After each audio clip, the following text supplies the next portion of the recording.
पहली बात तो शुरुआत में ही भगवान शंकर कह रहे पार्वती सुन ओ तेरी। अरण्यकांड की शुरुआत में क्या करे भगवान शंकर, उमा राम गुणगूढ़ पार्वती सुन। आप क्यों सुन रहे हैं, उसको सावधान कर रहे हैं। क्यों कर रहे हैं मालूम है? ये वही कांड है जहां पार्वती के साथ कांड हुआ था। सती थी, याद करो आप, यही ली थी उसने परीक्षा भगवान की मोहित होकर, इसी कांड में ली थी वो परीक्षा। भगवान कहते अब तेरी वाली कथा है कि ध्यान से सुनना। अच्छा, मोहित क्यों हुई, इसके पीछे कारण देखो। इस कांड की सबसे मुख्य घटना क्या है? प्रभु का करुण विलाप। इस कांड की सबसे प्रमुख घटना जब भगवान रोएंगे। तो इस लीला के द्वारा भगवान किसके लिए रोते हैं इस कांड में? सीता जी कौन? मां, अपनी तो माई है, माई कहेंगे, स्त्री। इस कांड का सारा फोकस स्त्री पे ही है। हो सकता है कथा पूरी होते होते स्त्रियों को ऐसे भी हो जाए, मैं कह नहीं सकता, क्योंकि सारा कांड इस पे ही फोकस है। हम क्या करें बताओ। ये वही कांड है जहां पति व्रत धर्म की शिक्षा दी जाएगी अनसुया के द्वारा। ये वही कांड है जहां सबसे बड़ी सती शिरोमणि सती, जिसका नाम ही सती है, अपने पति का विरोध करके दुर्गति को प्राप्त हो गई। ये वही कांड है। या तो दोनों तरह की चीज मिलेंगे। देखो आप, एक तरफ सतीत्व का पालन करने की शिक्षा दी जा रही है, एक तरफ सती जिसका नाम ही सती है, वो अपने पति का विरोध करके दुर्गति को प्राप्त होती है। नहीं, अरण्य कांड की कथा ज्ञान, भक्ति और वैराग्य की कथा है। चौथी चीज नहीं है यहाँ। वैसे तो ऐश्वर्य की कथा है अपने आप में। अयोध्या कांड माधुर्य की कथा है, वो प्रेम की कथा है। अरण्य कांड ऐश्वर्य की कथा है जहां ताकत प्रताप तेज दिखाई देगा, लेकिन ये ऐश्वर्य ज्ञान भक्ति और वैराग्य के साथ छिपा हुआ। अच्छा, ज्ञान भक्ति वैराग्य प्राप्त, भक्ति तो सारे भक्तों ना आप लोग। आप किसके भक्त हो? बालाजी के। Very good. वास्तव भक्त हो? वास्तव हो क्या भक्त आप बालाजी के? मानते हो इस बात को क्या बालाजी के भक्त हो? अच्छा, अपने मन में तो है। अच्छा, फिर बालाजी अपने को नियाल क्यों नहीं करते? क्योंकि बावड़ है? नहीं, हमारे से बहुत है। मैं कहता हूं भक्त ही नहीं है, भक्ति तो होते तो बालाजी निहाल ही करते हैं, क्योंकि भगत के बस में है। भक्ति नहीं बन पाए हम लोग। अच्छा, क्यों नहीं बन पाए भक्त? क्योंकि शुरुआत ही नहीं की हमने भक्त बनने की। ये भक्ति यही सीखने को मिलेगी आपको, ये भक्ति भी इसी कांड में मिलेगी। हालांकि भक्ति तो सुंदर कांड में मिलेगी, लेकिन बीजारोपण उसका भी यही होगा। पहली चीज है धर्म।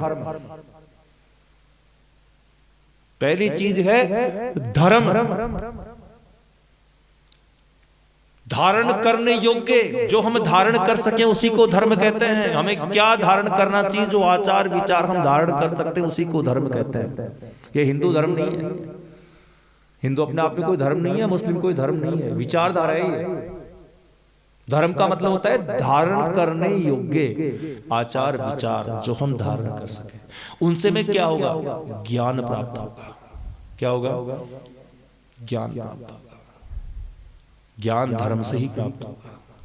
कुछ धारण करेंगे तो उसके बारे में हमें कुछ ज्ञान होगा। जब ज्ञान होगा तो ही हमें वैराग्य होगा,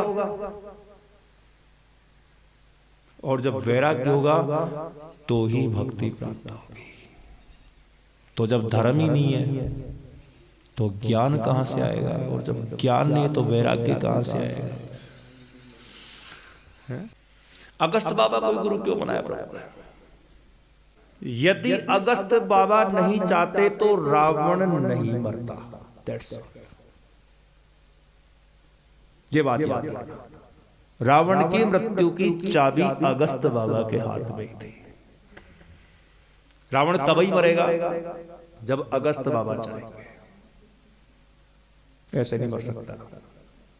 इसलिए इस अरण्य कांड का विशेष महत्व है, क्योंकि पूरी रामायण का जो खलनायक है उसको मारने की कुंजी यहीं से मिलेगी। रामचरितमानस 4 वक्ताओं के द्वारा सुनाई गई है। इसमें 4 वक्ता हैं। कौन कौन? गोस्वामी तुलसीदास, याज्ञवल्क्य, काकभूषुंडी बाबा और जगत गुरु भगवान शंकर।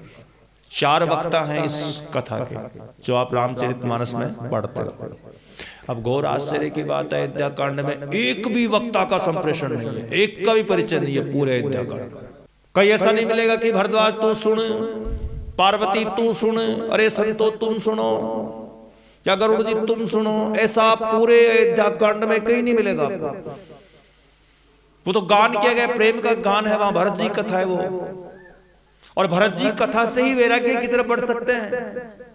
इसलिए उसके अंत में यही कहे तुलसी बाबा ने, आपने कभी गौर से उसको देखा हो पढ़ा हो तो, कड़ी जोड़नी पड़ती एक दूसरे से। क्या कहा उन्होंने, भरत चरित करनेम तुलसी जो सादर सुनही, सिय राम पद प्रेम अवसि हो ये भवरस विरति।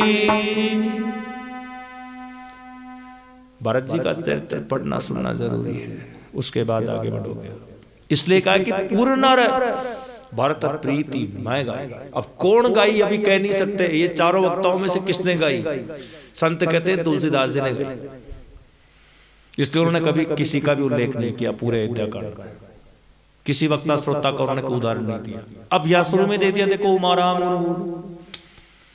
पूर्व में देखे जगह जगह बोलते रहेंगे, कभी याज्ञवल्क्य के बोलते हैं, कभी शिव जी बोलते हैं, कभी कौन बोलता है, नहीं बोलते। सुंदरकांड में भी आता है ऐसा, कभी गरुड़ जी के लिए बोलते हैं, कभी उमा के लिए बोलते हैं, लेकिन अयोध्या में नहीं बोलते। यहाँ भी पार्वती और शंकर का संभाषण चलेगा पूरा। सुनो आप ध्यान से देखो।